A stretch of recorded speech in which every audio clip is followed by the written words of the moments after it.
Chapter 4 from Canto 1. We had completed till verse 16. Now, here Vyasa Muni was seeing errors in the universe around him. That means there were anomalies in the system. It is like understanding, looking at the nature and looking around, you come to know that there are certain things going wrong. Like say for example, today, there are wars going on. A pandemic happened. So many things happen in the world. And these can be seen. So the appearance of this great sage, that is Vyasadeva, happened during this time. His job was to write the scriptures. Write doesn't mean write actually. Write means that his job was to give the stories of the Divine Lord to the world. And that was called the Srimad Bhagavatam. Prior to this, he did something different. The Vedas existed in the world. The Vedas. So there were 3 Vedas. Okay, Rig, Yajur and Sam. And then there was Atharva. Now what he did was, because these are massive scriptures or kind of teachings and stuff like that, it's a framework. You have to break it down. Break it down so that it is becoming palatable. So he broke it down and he created divisions in it. And that is the division which we today know. I'm sure you have heard the suktas and all that. You have heard, no? Devi Suktam is there. You have heard about it. So like that. So that was one he did. Then he broke down other scriptures. He also gave Mahabharata. And all this happened during that time. This was passed on to his son by means of verbally communication. Verbally he communicated to his son, and his son in turn, he was a free soul, which means he was an avduta. Avduta goes all over the world. And when the avduta goes all over the world, he is free to err, which means basically he can go around naked also. So the sages and the saints which are free, they are called avdutas, and they roam around without any restriction of any sort. They won't stay in a place for more than one day. I hope you understand that. Now, that is how he was. Then comes another person, Parikshit. Parikshit was a person who was dying. And he asked the Avduta, that is Sukdev, to free him from the bondage of these rebirths, and he was then reciting the entire Srimad Bhagavatam to him. This is a story. This was heard by other sages, and because they were heard by other sages, there is a repetition of the tale further up. And because there is a repetition of the tale further up, we call it Shruti and Smriti. Basically, there are things which are repeated. Sometimes they get written down also.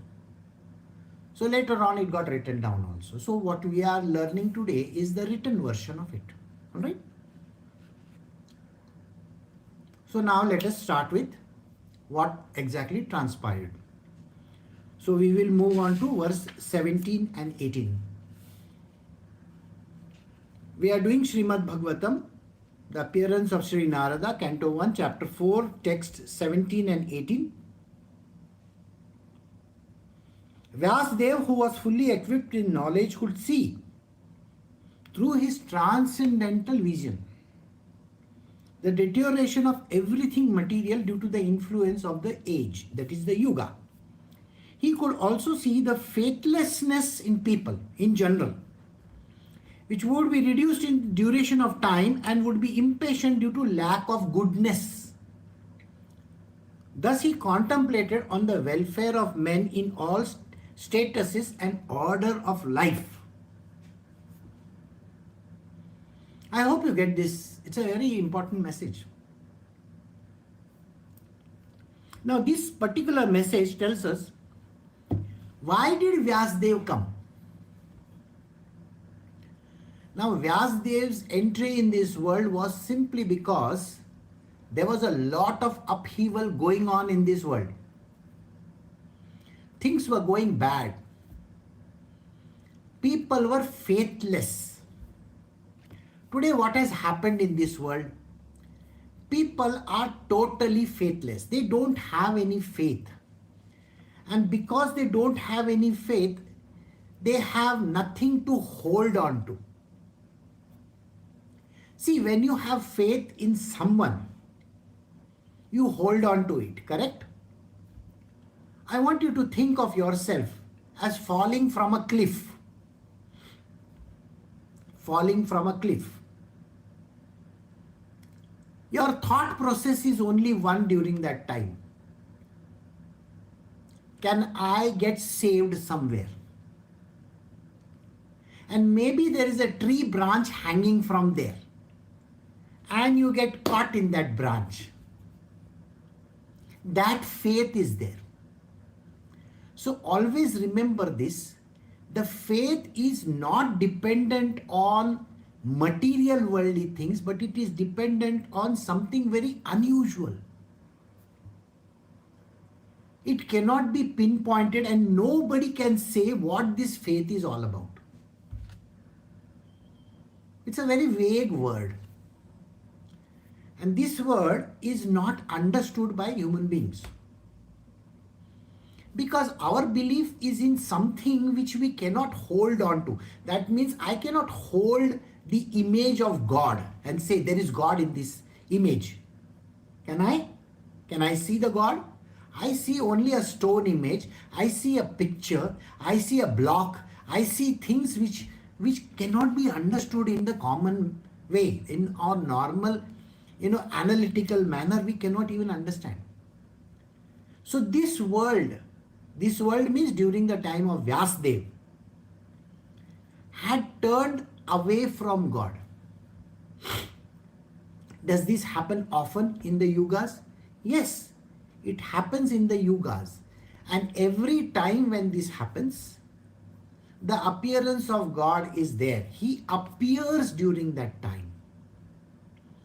Mostly in the form of a yogi, a teacher, somebody like that. But the avatars are 10 in number. They happened. These are major avatars, and then there are minor avatars also. So, the yuga influences these methods which happen. Please remember one thing. How is the yuga responsible, you will ask me. See, every yuga, there are 4 yugas if you know. The first one is called the Satyuga or Krita. Then there is Treta, then there is Dwapara, and then the last one is the Kali Yuga. Now, if I have to look at these yugas, it is said that they exert an influence. So in that yuga, what is the influence? The influence was the deterioration of the Brahmanas. The Sattva guna had deteriorated. Remember, the gunas are there. Are the gunas there or no? Sattva, Rajas and Tamas. The Sattva has literally reduced. The Rajas had increased during that time. And the Tamas had just started showing up. So people had more Rajasic tendencies. Now when there is Rajas, the arrogance of human beings is there. What is the arrogance? I know, I can do this. This is possible. I can kill anybody. I can defeat any person. I am the greatest of all times. And this is how people believe. Their belief system says that all that there is no God or anybody, I can do it. See, I am capable. I am the one who has studied. See, I did the studies, didn't I? I got my graduation, then I got a job. I am getting money because I work very hard. A Rajasic tendency. I work so I get my salary. This is Rajas. They deny God in this. They do not have faith in God. They believe their work itself is giving them the money. So this is the way in which Rajas works. So Vyasadeva had come during that time. And then Mahabharata and everything was happening. I am sure you know that. Then later on, the further deterioration is going to happen, Kali Yuga. At the time of Kali Yuga, there is another entry. So it keeps on happening constantly. So he could also see that the faithless people in general would be reduced in duration of life and would be impatient due to the lack of goodness. There is no goodness left in the world. So when Vyasadeva came, brothers were fighting with brothers. We know the Mahabharata, isn't it? Huh? There was rape, there was plundering, there was all kinds of murders and this and that. Too many bad things were happening. Agreed? When all these things were happening, naturally the deterioration in the Yuga had already set in. So Vyasadeva came so that he could give something for the Yuga, so that people can become good in this world. So at the end of the third Yuga, is the time when, remember, the third Yuga ended when Sri Krishna died. That is why if you see the 11th canto has Sri Krishna's end in that, the end of the story. Now where is the beginning of the story? The story begins after the death of Sri Krishna. So the beginning of the story is after the death of Sri Krishna. Arjun's grandson, Parikshit, he is given the entire scripture in a format by the son of Vyasadeva. I hope you are getting the entire thing clear. So it is in the Kali Yuga this thing is getting recited, not in the past Yuga.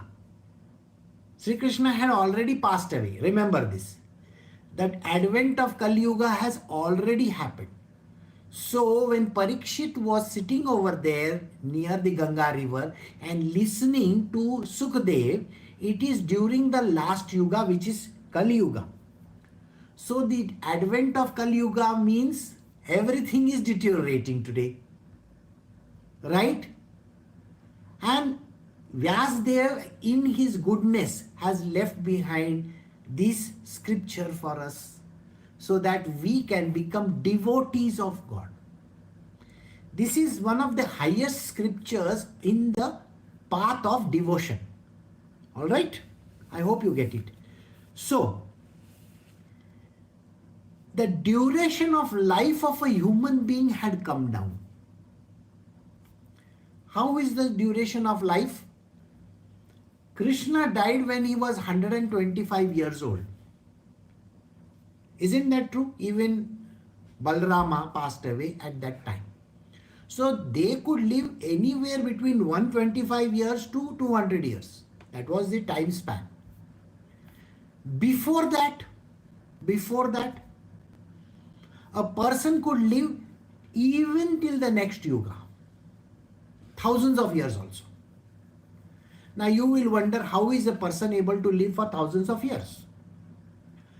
Do you remember the story of Satyabhama? Right?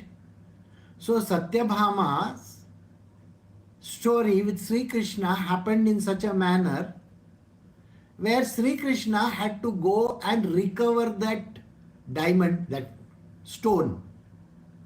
Huh? And he had to meet his third wife over there. I hope you recollect that. So, that person was from the previous Yuga, Sri Ram's Yuga. Okay? Yeah. From the Sri Ram's Yuga till this Yuga, he was still there. It's like a bear, in the form of a bear. The strangest part of it all is this.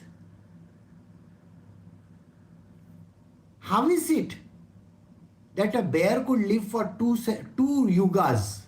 You may ask this question, isn't it? There was a promise given by Sri Ram that he will marry the daughter of this bear in the next life of his. So the idea was that.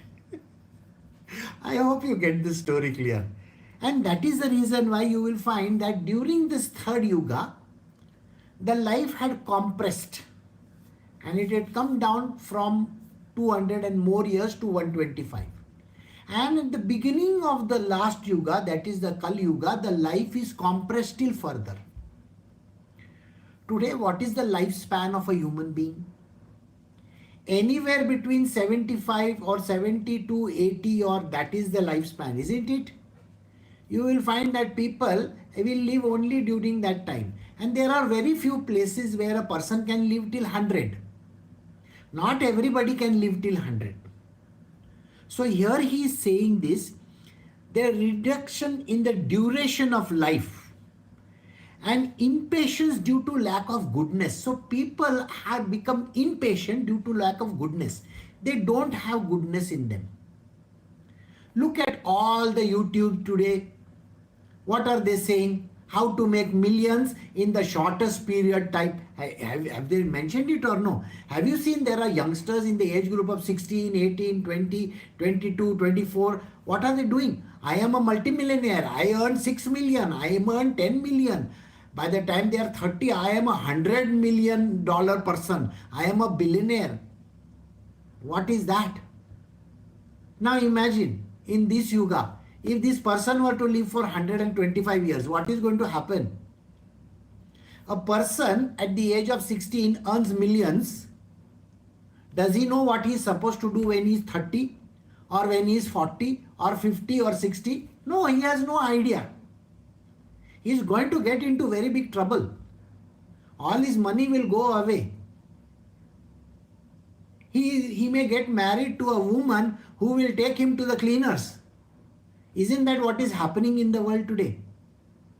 The lady sold 11 billion worth of stock 2 days ago, 3 days ago. How is that? So the idea that I have life, I have billions is not correct. There are people who may be 50 years old suffering from the deadliest of the diseases. Have you seen people suffering from the deadliest of the diseases or no? Huh? What happens to them? They have diabetes, they have cancer. Some people are bedridden. Right? Some people have tumors. Some people have different diseases of their body. When they are 40, 50, 60 and all. And imagine living like that till the age of 80 or 100. Now you start your disease when you are 45 or 50. And you are not even capable of moving yourself. For the next 40 years of your life you are going to be bedridden. How is it good? So do you understand? This is what is happening to the yuga. And this is very dangerous. So we need to have goodness in this world. It is when you are good, even from the beginning of your life, you have to be very good.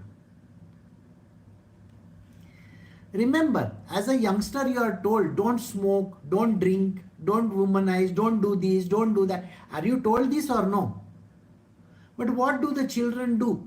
When they come of age, maybe 15, 16, 20, 17, 18 and all, They will start smoking, they will start drinking, they will indulge in all kinds of lusty activities. Can you just tell those people downstairs? So there is this problem here which cannot be understood. What is this? Even after telling someone that you have to not drink, they will go and drink. Then they have diseases. When they have diseases, they are bothered that I should be now going to the gym, I should be doing this, I should be doing that. They think like this. The cat is already out. What are you going to do? You have already deteriorated your body and now you want things to be rectified? It is not possible. As a child, you have never cared, about these things. And the parents also are not bothered about the child. They think they are sending him to some school. I saw a video where the person, he is stopped in the middle of the road and he is told a license, registration. And he removes something and gives it to this person. He says, no, I want your license and registration. He says, that is my license and registration. So what is this? He says, I consider myself as a cat. I identify myself as a cat. Really? What is this? I identify myself as a woman. I am a man, but I identify myself as a woman. And a woman tomorrow will say, I identify myself as something else. Do you see there is no goodness in this world left? Human beings have completely lost it. So he says, he contemplated on the welfare of men of all statuses and orders in life. He thinks about the goodness in this world. He says, I have to bring back this goodness. Be your good self. Every person that I have met in my last so many years from 2001 till today, the only one thing that I teach them is be your good self. I don't want you to become mean. I don't want you to become a bad person. Just be nice to everybody. Those people can act mean. Those people can be the worst creatures on earth. You may not like them. They may identify as a cat also, or a dog also, or an elephant also. Why are you bothered? Some people can say, there is no God. Why are you concerned? Just be good to them. Just feel compassion for these people who have lost their mind. You can see a human being, but he is saying, I identify myself as a cat. How funny is that? But you can't laugh at them. You know the reason why you can't laugh at them? Because they are mad people. You cannot even call a mad. You cannot call them as somebody who has lost his mind. They will put you in jail. How can you call them that? You cannot identify a black as a black person. A person who has lost his brains, you cannot call him mad also. Got the point or no? The world has become like this, full of horrible stuff. And that is the reason why the sage has to come. The next verse, we'll go to verse 19. He saw that the sacrifices mentioned in the Vedas were means by which the people's occupation could be purified, and to simplify the process he divided one Veda into 4 in order to expand them among men. The next verse 20, the 4 divisions of the original source of knowledge, the Vedas, were made separately by the historical fact, and authentic stories mentioned in the Puranas are called the 5th Veda. So what did Vyasa do? Vyasa saw there is so much of anarchy in this world. So many people are not believers of God. They have so many problems. They have so many diseases. There are 3 types of problems in this world. I am sure you know that, They are mentioned in the Bhagavad Gita also. Afflictions of 3 kinds. So people are afflicted.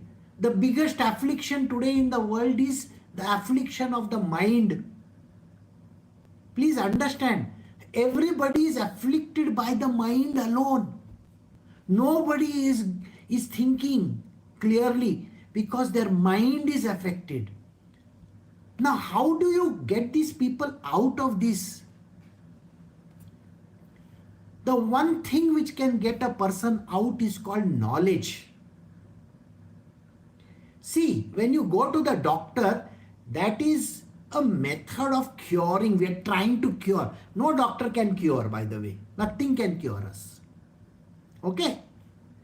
It can just alleviate our suffering a little bit. When we take an aspirin, I think 99% of it is psychological, isn't it? You are just telling your mind you have taken aspirin. Okay, now the pain will stop.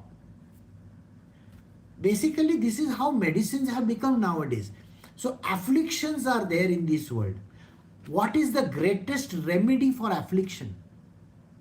The greatest remedy for affliction is knowledge. Give knowledge to that person. When people are, I can't do this is not possible, I am the most worst person on earth. Have you not heard people talk like this? Nobody cares for me, I am not good in all these things. They call themselves as I am not good.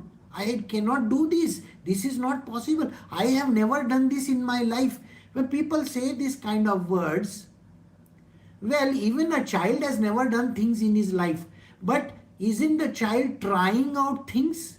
When he says, the child says, I cannot climb these stairs, don't you tell the child, climb the stairs, and then the child climbs it. Correct? It's possible, isn't it? There are dogs, there are cats. Are they trained also? Yes. You have seen the dog trainers, how they train the dog. Sit, then that dog will sit. Get up, he will get up. Go and eat, he will eat. So everything is possible. Tell me something. Is it called knowledge or no? It is knowledge, isn't it? Everything in the world is possible through knowledge alone. If I train myself in something, I can be an expert in that subject. So, here, Vyasadeva identifies it as the knowledge of the Vedas, which is the framework of this creation. The framework of the creation is there. What is the framework of the creation? The framework of the creation says that there are certain laws in this world which we need to follow. There are certain do's and don'ts. We follow those do's and don'ts, we will become very good in this world. Right? And that is what we are supposed to do. So he said, let me break it down into 4 Vedas. This framework, which was then broken down into 4 Vedas, it is for easy assimilation. See, when you go to the doctor and you say, and he has given you a big tablet to eat, what does the doctor do? Maybe he crushes it and he says, okay, drink it in water or something like that. Isn't it? Huh? You know, in India, we also have those tablets which dissolve in the water. In America, there is I don't know what it is called, Alka-Seltzer or something like that. You dissolve it in water and you drink it. It is easy to drink, isn't it? So we have to make it easier for the person.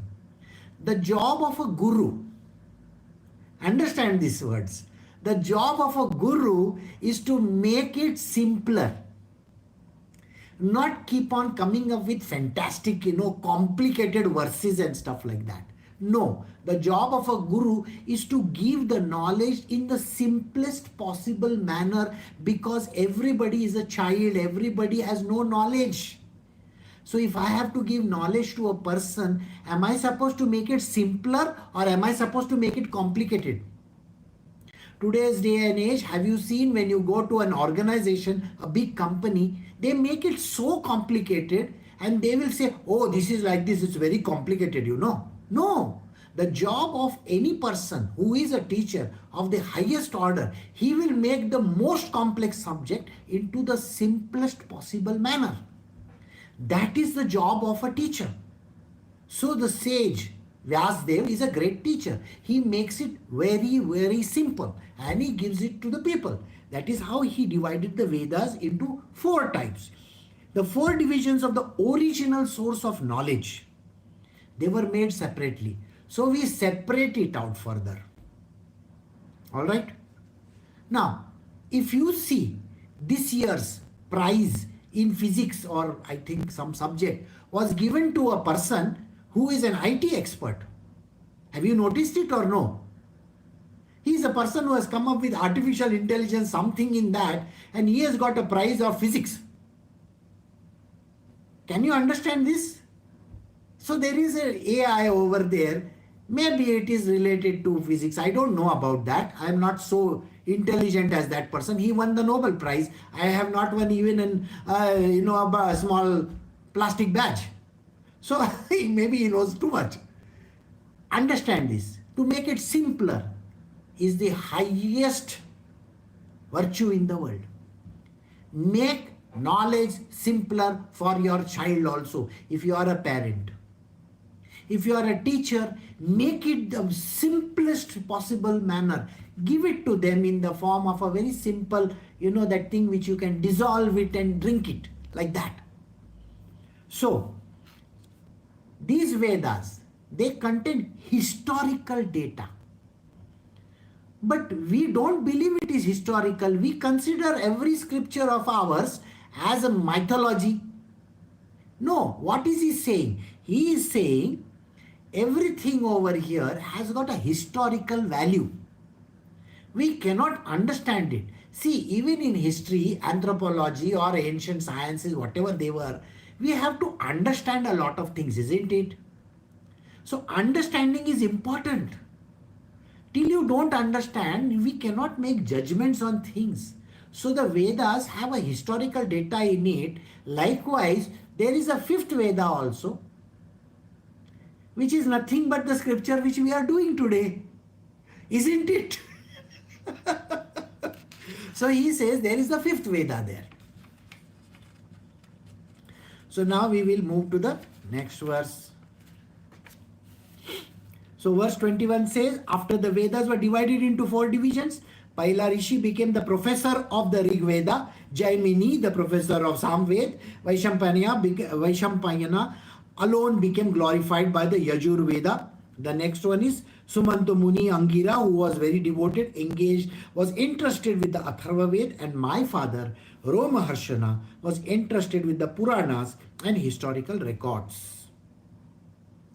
Next verse, verse 23. All these learned scholars in their turn rendered their entrusted Vedas unto many disciples, grand disciples and great grand disciples, and thus the respective branches of the followers of the Vedas came into being. And this is the simplest thing which he has done. What did he do? Simple thing. Break it down. Have you ever seen the most complicated dish in a kitchen is made by breaking down tasks? The great chefs, what they will do, they will give chopping to some person, they will give saute to some person, they will give something else to some person. Every person is given that thing. Have you seen in YouTube, there is a very funny thing which happens? You see all the channels, all the channels that are there. The most beautiful channel that is there, which is teaching you how to cook. Do you know where it is lacking? The lacking is in how do I select the ingredient. They just say, get potatoes from the market, get onions from the market, and we will now cut the onions, we will now cut the potatoes, we will now cut this thing. They don't tell you how to do the selection of those goods.